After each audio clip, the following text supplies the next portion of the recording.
Hello, everyone. Welcome to another live session at BTH Properties. We had this live session at 3 o'clock, but for some odd reason, my phone heated up being in the sun and had to do this all over again. So we've got Daniel, who is an overseas investor based in Indonesia. I'm going to get him live right now and add.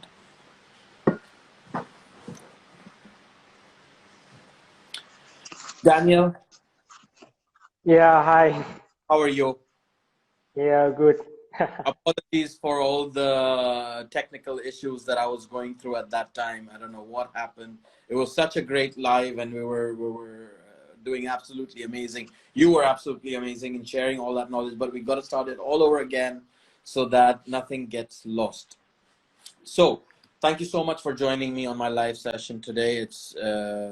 I really appreciate for people like yourself from all over the world, from all over the business professional backgrounds to join me and share their knowledge and positivity during these times, in these negative moments, where there's a pandemic on one side, there's a lockdown on the other side. We are seeing financial crisis. We are possibly on the horizon of a recession. But through all of that, the whole reason for me to do this is to share that positivity and that knowledge. And I thank you for joining me today on sharing your experience, your knowledge, your positive advice, and some facts about you being a overseas property investor. So thank you so much for joining me, Daniel. Yeah, thank you. My name is Daniel Hon Yen Ng. I'm from Malaysia. I've graduated from Malaysia as a vet. I did veterinary medicine, graduated in 2001, and I worked in the poultry industry for 13 years in Malaysia. And then from 2014 onwards, I went to Indonesia as an expat. Yeah, and till now I'm still in Indonesia, based in Jakarta. How's And the how's the you were a vet in Malaysia and you were a vet in Indonesia. How is the vet industry different between both the countries, although being in Southeast Asia? well, the meat consumption is much lower in Indonesia compared to Malaysia. So there's a lot of opportunities in Indonesia actually, in terms of consumption, the Okay. market share, yeah, and the future for the poultry industry. There's a lot, and the population in Indonesia is obviously like 10 times of Malaysia, so the opportunity is there. Yeah, so 2014, I actually took this opportunity to actually move forward. So I left Malaysia and went to Indonesia and seek opportunities. So in terms of my job scope, I do learn a lot compared to Malaysia. And in terms of diseases in Indonesia, in terms of poultry, there's a lot to see. It's like a range of diseases in Indonesia that you can actually explore to, because for me, I myself, I like to investigate things. I like to explore and then I do analysis. I love data. So that's where I Sort of. learn a lot in Indonesia. Yeah, sort of. Yeah. Uh, Now you mentioned that one of the reasons for me to do this live session is to hear about your views on being an overseas property investor here in the UK. But before I get there, I asked you about how the vet industry is different between Malaysia and Indonesia. But when you came here as an overseas property investor, did you see a lot of difference between the Asian vet industry to the European or English or British vet industry? Did you see a massive difference in that? Yes, because if it's in the UK, it's more organized in terms of biosecurity, in terms of the SOPs. So everything is all structured, and to have diseases occur in UK is unlikely. So I think from that point of view, you can't actually learn much because everything is so systematic. Is that because in the Asian countries, for example, there are a lot of street animals rather than in the UK where you may only see a fox, kind of thing? Is that the reason? Because the system is more to the backyard system. So diseases, vaccination programs, biosecurity is not as good as in the European countries and in the UK.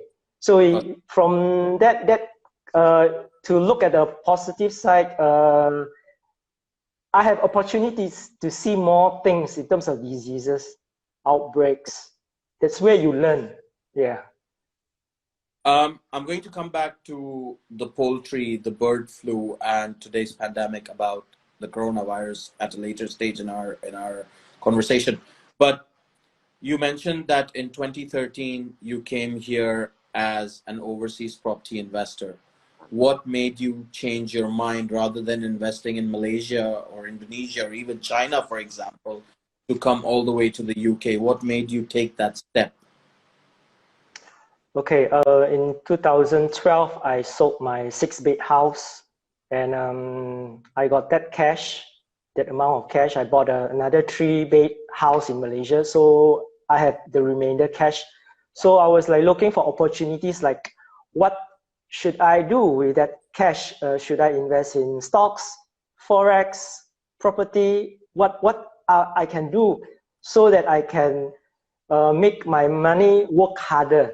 So I was like asking around, and I have a friend, Claire Yu in UK, and I asked her, how's the property market in the UK? And she actually explained a little bit of the background of UK property.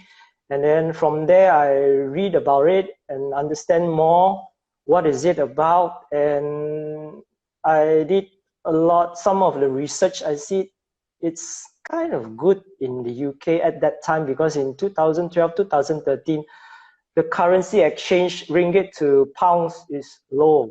So, and the property that time, 2012, 2013, it's about to pick up. So I can see like opportunity is there.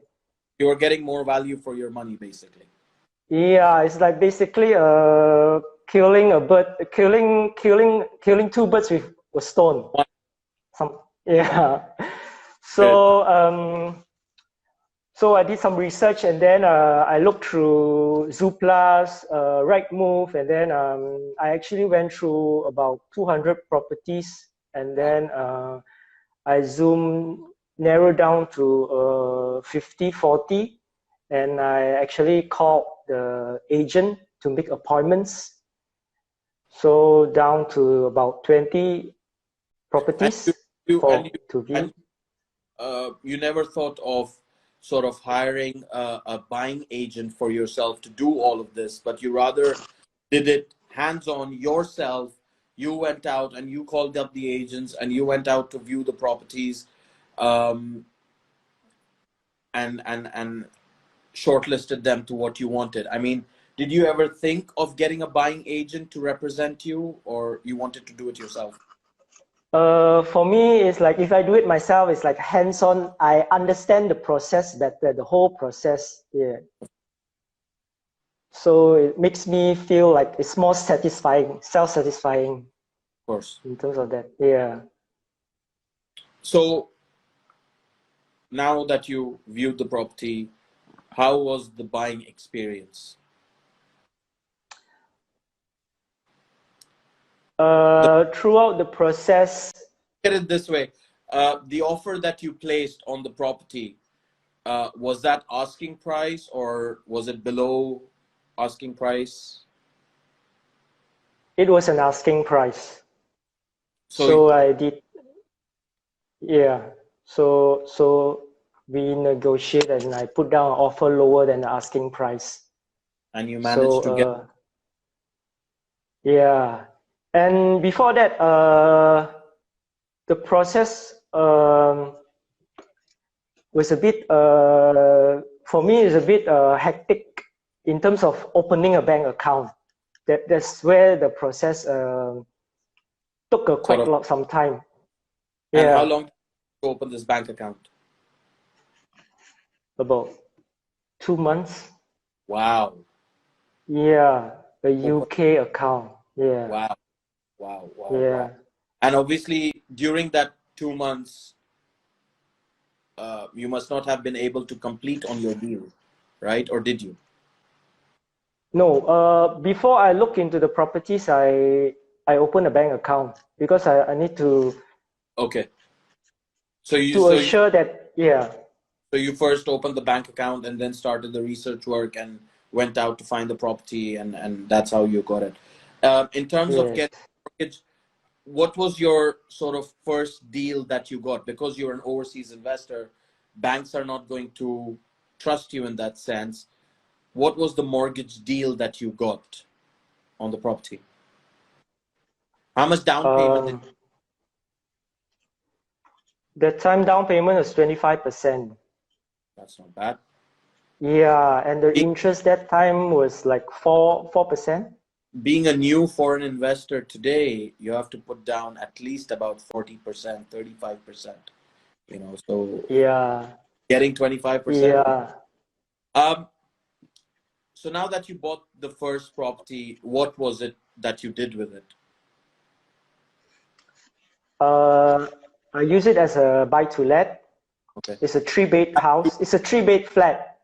Did you have to do any works to it, refurbish, or no, it was a brand new property and you went on and you just rented it out on a buy to let? No, it's a second hand. So I did a bit of a refurb. Okay. And was it Yeah. easy builders and people who could do the refurb for you, or were you recommended some people through your friend who's in the UK? Yeah, that friend helped me in that. She helped me to find handyman, decorators, yeah, carpenters Great stuff. to refurb. Yeah, yeah. Uh, so moving on from first investment to the second, you mentioned that you'd bought two properties in 2013. How quickly did you go out and buy the second one? I bought my third property in 2016. I put a down payment. It's a new build, Okay, off plan. 2016. Yeah, yes, off And plan. why did you tend to make that decision about having an off-plan property when you already experienced buying a second-hand property was much quicker, it's there, buy to let? So why did you decide to go for an off-plan investment? Because that time it's getting more difficult to get a mortgage in the UK. Okay, so Because the 2016. status of 2016, 2017, yeah, it begins to tighten the government, British government begin to tighten the mortgage lending. So in terms of a non-UK resident, there's a lot of hurdle, there's a lot of challenge for me as an investor So it to was get a mortgage. go and have a staggered payment throughout and get again back onto that property ladder. Yes, yes. So I completed in 2018, and I got that new build to be as my service accommodation because that time service accommodation, like everyone is doing service accommodation. Okay, I'll let me try it out. How is Of it course. like to have a SA? So I got it live end of last year in October. So first month was like 80% occupancy, but the following month it went down, especially the winter month, December, it was the worst hit, like 20% occupancy. So that time I was looking for ways, how do I want to improve my SA? Because occupancy was down, booking was zero. And So I was like, did you hire an agent to do all for you? yes, there's an agent looking after because agent is like there's booking, yeah, they'll take commission. There's no booking, yeah, there's no booking. So me as a owner, I'm concerned with my SA. Of So course. I need to be yeah, I need to be active in what I want to do in my essay. So I actually find ways to improve it, read books, um, have new photos to replace the old ones. And I actually went online in Facebook searching for so-called essay gurus Okay. around. Yeah, there are a few quite good essay gurus like. Why didn't you consider just doing a buy to let on that property? You know, it would be less headache, less issues. The property would be rented for, and there would not be any vacant period, you know, any void period in that. Why didn't you just go with the first model of the buy to let which you had with your property in Essex to now having it as a serviced accommodation for your property in Peterborough? Firstly, it's a new build. Everything is new. So I would like to try on essay because essay, everything is new. So I'll just put in some furnitures and decorations and try it out whether it work. So if it doesn't work, I can switch back to buy to let anytime. So I So just now, give my time 1 year.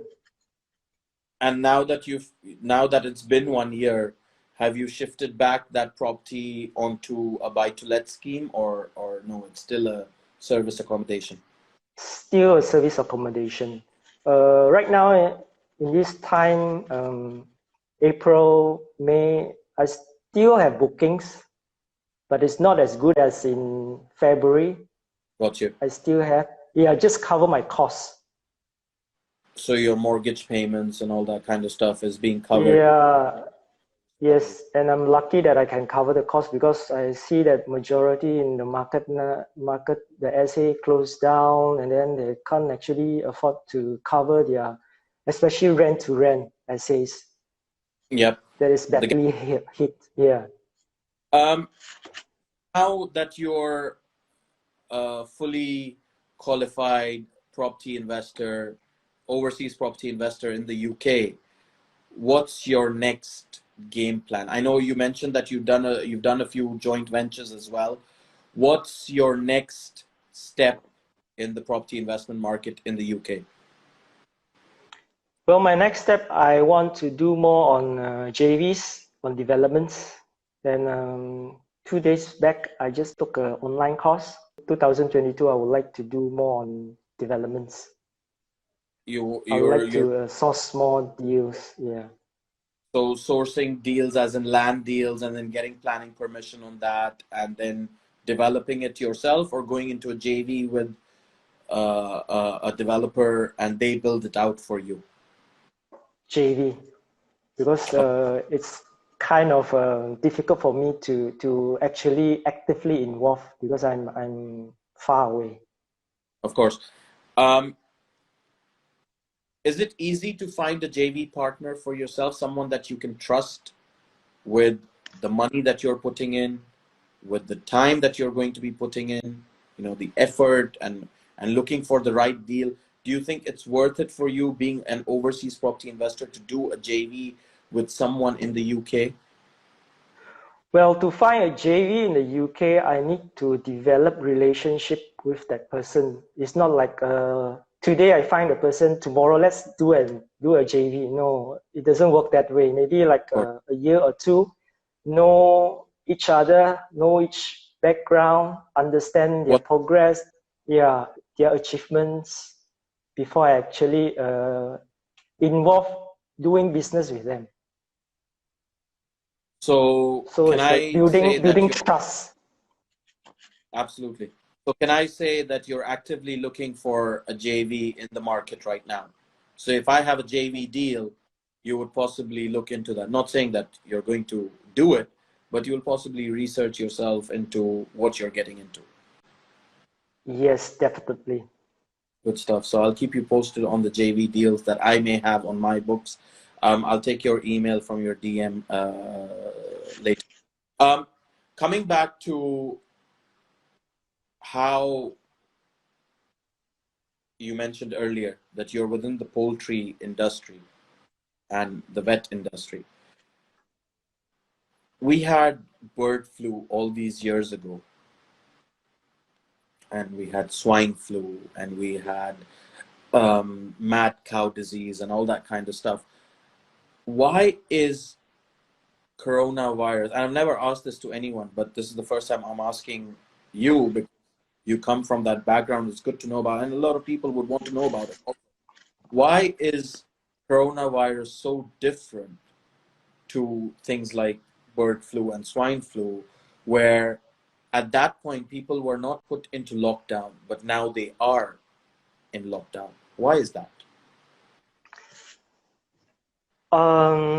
Firstly, for coronavirus, we do have in poultry coronavirus, but Okay. in the human and the poultry is two different genetic group, so they Gotcha. can't actually cross-infect each other. So Okay. we actually have vaccination coronavirus in the chickens. Oh, so why Yes.